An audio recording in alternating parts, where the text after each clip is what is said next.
Hey everybody, I'm Dwayne Laughlin. I'm a writer, and recently I created a new action adventure character that I'm very excited about. And I thought it might be helpful if I shared the process I went through. This is not comprehensive, this is not complicated. It's simply the way I approached the matter, and I had good results, so it might be something you want to consider. I was 13 years old when I discovered heroes like Tarzan, Doc Savage, John Carter of Mars. As I grew a little older, I discovered Conan the Barbarian, and then later on I discovered James Bond and Clive Cussler's Dirk Pitt and Cussler's other characters. And recently that led to me asking myself the question, would it be possible now in 2025 to create a character that might captivate contemporary minds like my mind was captivated by those heroes from the earlier stages of my life? Could there be such a thing as a new character that might turn out to be as of great interest as somebody like James Bond or Tarzan? I think it's an interesting question. And I won't say that I've achieved that. I know for me I've achieved it. Only time will tell if the public feels the same way. But I did come up with somebody brand new that I'm very happy with. And the process I used involved two simple stages. Number one, I set parameters. Now, parameters are characteristic elements and boundaries. In other words, instead of just first imagining how strong this hero might be or all the cool things he might do, I put my mind on what needs to be true of a hero that will resonate with our current society, resonate in these modern times. And I came up with these things. These were what I said to myself. He has to somehow fit all of this. Number one, he must be believable. In terms of action adventure, I think modern readers want the protagonist to seem like a real person. I think they want to believe he could actually do the amazing things he does. They don't really want a guy who has outrageous abilities and magical solutions that just sort of, all of a sudden at the exact moment something mysteriously appears and it solves a problem. I don't think they want that. Instead, I want them to think, this maybe could happen. They want a fantastically capable hero, yet somebody that they could say, this guy could exist. There could be somebody out there like this. So I said he's got to be believable, number one. Number two, his accomplishments must be amazing yet possible. And I know that's almost the thing I said under number one, but this is going beyond the person. Not only must the person himself be believable, but what he does must be credible.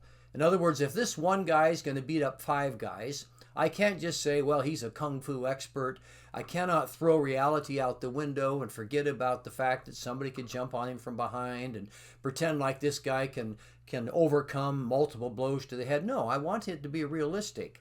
So I can go ahead and have him overcome five guys, but I must create a scenario where in context of the circumstance and his abilities, that could actually occur. Write it so it's very believable, very possible. Number three, I wanted him to be as intelligent as he is physically powerful.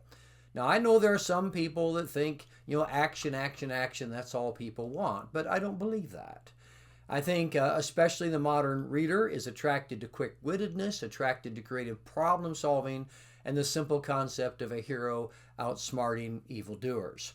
Now, I know not everyone watching this is my age, but I'll tell on my age. When I was just out of college, I fell in love with karate movies like Enter the Dragon, Bruce Lee. I thought those movies were the greatest thing on the face of the earth. Now, at this stage in life, if I go to watch them, I get weary of the constant fighting. And I find myself thinking, come on, get it over with. This is just more of the same. Let's put a little plot in this. Let's put a little character development in this. And I think that's just because I've aged, I've matured, but maybe society has too. There was a time when karate movies were new. Now they're not. So you still want the action. People still like to see all the fancy kicks and so on, but they want the character to matter. They want the plot to matter. So what I'm saying is this hero, I didn't want him to be just a guy that just constantly is beating on people. Instead, I wanted him to be somebody that really uses his head. Almost, you might almost say, put a little MacGyver into this mix of Tarzan and James Bond and John Carter and so on. And that brings me to the next thing. I wanted him to use clever gadgets and devices. One of the things I like about the James Bond stories are the gadgets and devices. What is Q going to give Bond next? And I think that a lot of people are interested in that. We are interested in human ingenuity. So I said I'm going to give him a few gadgets and devices. And then finally for me, I said this guy must be a good guy who wants to do the right thing. He must be somebody who believes his natural gifts were given to him so he can come to the aid of others. And you may think that sounds a little cheesy, but I think it's important. Maybe I should say it this way. I think there's a place for it in modern society. Clive Cussler's books have sold over 100 million copies, and his heroes are all good guys, people trying to do the right thing. I think there are many modern people, modern readers, who would like the idea of here's a guy who's not battling his own demons, so he can help people battle theirs instead.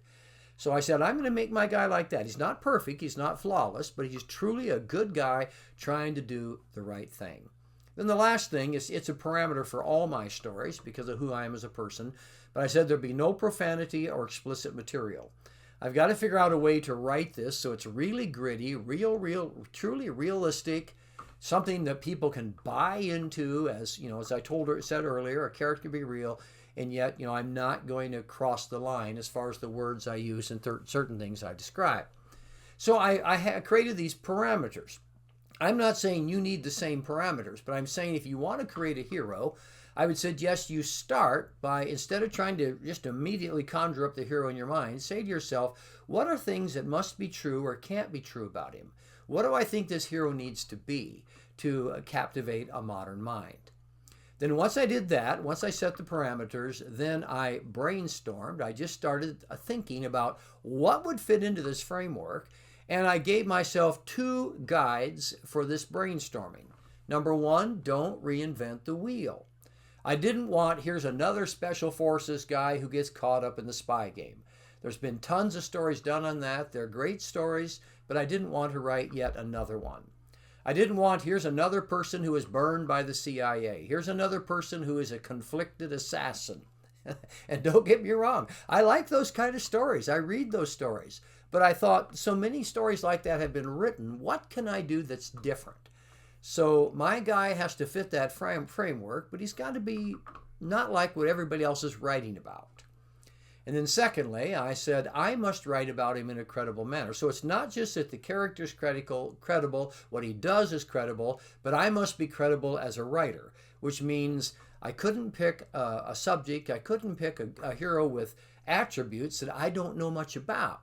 Now, obviously, I can research and learn, but I thought, no, I need to make sure that I can write about this guy and get my facts straight. Clive Cussler had so much to say about underwater exploration and ships on the sea. That is not my area of expertise.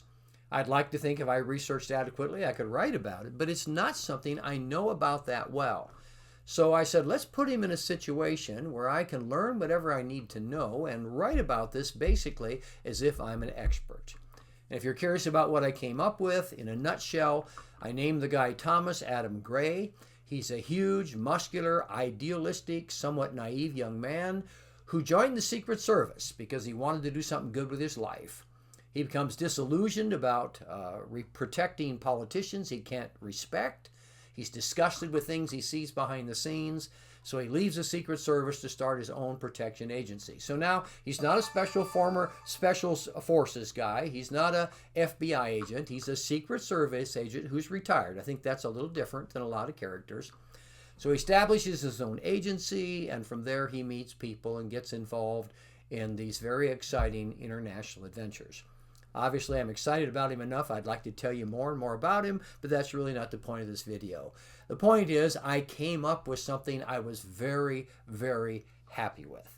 And maybe the same thing will happen for you. Set some parameters, then decide as you think about it, what do you want? Does it have to be different than other things have been? Is it something you can write about credibly? And maybe it's not going to be totally different. I'm sure other people have written about former Secret Service agents and such. But still, it needs to be something that you can say it hasn't been overdone, or if I do it, I can have a unique approach. I can do something that isn't more of the same. Well, I think it's best not to make these videos too long, so that's as far as I'm going to go with this. I thank you for listening. I encourage you to subscribe to our adventure fiction channel. Would love to have you do that. All the support we can get in this is much appreciated. And my email will be on the screen in a moment. If you want to write to me with ideas and discoveries, I'm welcome to hear from you, and if I can, I'll build on ideas and suggestions you make. And lastly, that character, Thomas Adam Gray, his first book is called The Python God. It comes out in February of 2025. 2 months later, the second volume of the series comes out called The Fortune Cave, and 2 months after that, the third volume comes out, which is called The Treasure Whale. So if you like the first one, there's 2 more you can like as well. Thanks again, folks. Take care. Bye-bye.